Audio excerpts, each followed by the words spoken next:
Maguire, and should he be stripped of the captaincy? It's in the back page of the Sun today.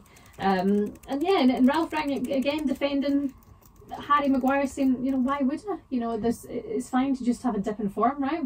Well, how do you strip someone of the captaincy without ostracising them? That's the big question. It's only me who thinks that would be quite an easy job to do. What, to strip it? Yeah, I think there are clearly clearly Harry Maguire can see that there are better players around him. Well, Arsenal will think or two about stripping the captain. Yeah, exactly. I'm speaking from experience. I know, but what they do is then they ostracise the player, right? But I don't think Manchester United have to do that. I just don't think he's the right leader at that point in time in this team. I don't think you can strip a player of the captaincy based on just performance. And I know that sounds silly because you want your best players to be the captains, but I think, you know, Jeremy mentioned Arsenal's cases. They've been for disciplinary reasons, and that's different. I think it's a lot easier as a manager to go to the player and say, well, I've got no choice. You've given me no choice in the way you've acted, in the way you've behaved. For Harry Maguire, whose confidence is already on the ground, imagine what that would do to him. I just don't see how it can be productive. Not for the benefit of the team. Yeah, but I would rather see Cristiano Ronaldo captain the team. I would. But then you give Cristiano Ronaldo even more power in the dressing room than he already has. But I feel it would bring him back to a level that think? actually might make him better, you know, as well. I get that it can be bad for Harry Maguire, but that's to maybe the detriment of the whole team. You know, I think if you've got a better mindset in Cristiano Ronaldo, the team will only benefit because he is the best. I'm of the opinion that nowadays we place too much value on the captaincy, though. I think that the best teams have multiple leaders on the pitch all the time. I agree with that. And I think that it's just an armband. I mean, I go back to the olden days and I could name you, you know, big captains who were big personalities, big presences. And as football's evolved and changed, I think we've leaned more towards giving it to your best players. In Manchester United's case, they went for the leader type, or what they thought was the leader type in Maguire. But I don't know. I think we spoke about it a little bit yesterday. I think Ronaldo is a bit of a problem. And I think that giving him the captaincy, for me, while it might elevate his level, I think it actually puts him at loggerheads with the manager even more. Fair enough. I mean, we're going to speak about United in more detail very, very soon. There's no answer to the saga that is Manchester United at the moment, other than winning. Quickly win me back over.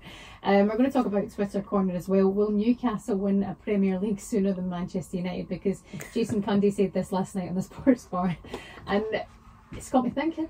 Harry, is that a bit of a step too far? It's not impossible, is it? I mean, if they go and invest big money over the next couple of seasons, which they can do, yeah. Exactly. And Manchester United are clearly not at the level of Manchester City or Liverpool or Chelsea this season.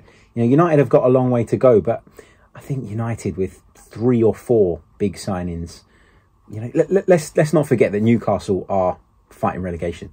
I think people are getting a little bit ahead of themselves. They will be there or thereabouts in a few years' time based on what they can spend, but they're nowhere near it right now. I mean, it's fair. That's what City did, right? Same story again for Newcastle, if that's what happens. Yeah, but first it's you got to get into Europe, then you got to get into the top 4 regularly, because I think there'll still be a lot of players on the continent that look at Newcastle and go, yeah, you can pay me all the money in the world, but I'm not sure I want to go there just yet. They're waiting to see how it goes and looking on, but not there yet. How long do you think it'll be until a world-renowned player makes their way to Newcastle? How many years are you giving it? Or how many windows? I'm going to say if they stay in the Premier League, I think that they'll obviously then that elevates the bracket in which they can shop in the summer. But I still think they need a couple of windows and progress on the field to be able to sell the project to the world's best footballers. They're starting to do that over the last few games, but we don't want to speak too soon. By the way, yesterday we were speaking about Cesar Azpilicueta and how fantastic he's been for his years. And you talk about a leader, a captain on and off the pitch. What a guy. And it's in the papers today that we were talking about how much they got him for all that time ago. 7 million? 7 million. 7 million in 2012. Bargain. What a bargain he's been for Chelsea, and what a strong leader. What a guy. Yeah, he's incredible. And he's someone that I think at the beginning of his Chelsea tenure kind of went under the radar a little bit. And then Chelsea had a bit of a drop off. He continued to perform really, really well and won a lot of people over. And he's been a constant in, you know, a team that's changed a lot over the last few years. So fair play to him. Yeah, it's something about just remaining, always being there, always being a part of the squad. And that is, that this guy is doing that again and again and again. Seems like more than anybody at the moment. See, when you speak about captaincy, do you think Harry Maguire should be the captain? Manchester United? No, but I wouldn't have given it to him in the first place. So who would you give it I think to it's now. I would have given it to Bruno Fernandes, but I always have this thing. I think it was with Bruno when Harry was off injured, wasn't it? Yeah, and that was decent. That was a decent run. I do remember that being quite good. But Bruno's a bit of a whinger, and he's in Camp Ronaldo. He is a bit of a whinger. He is in Camp Ronaldo, but I think there'll be more justification for that because of the level of his performances. I think, but I always go back to this. You run the risk of stripping the captaincy and really causing yourself more problems than it's worth. As a manager, I think nowadays, and particularly the more, I don't want to put this in the wrong way, progressive managers, your Ralph Ragnicks and people like that, I think that to them, the value of the captaincy is perhaps not as high as it would have been to Sir Alex Ferguson. I appreciate that as well. Would Harry Maguire be respected more if he handed over the captaincy, or is that not just something that would never happen? It's almost conceding defeat though, isn't it? It's almost like saying, well, I'm not good enough and I know I'm not good enough, so here you go.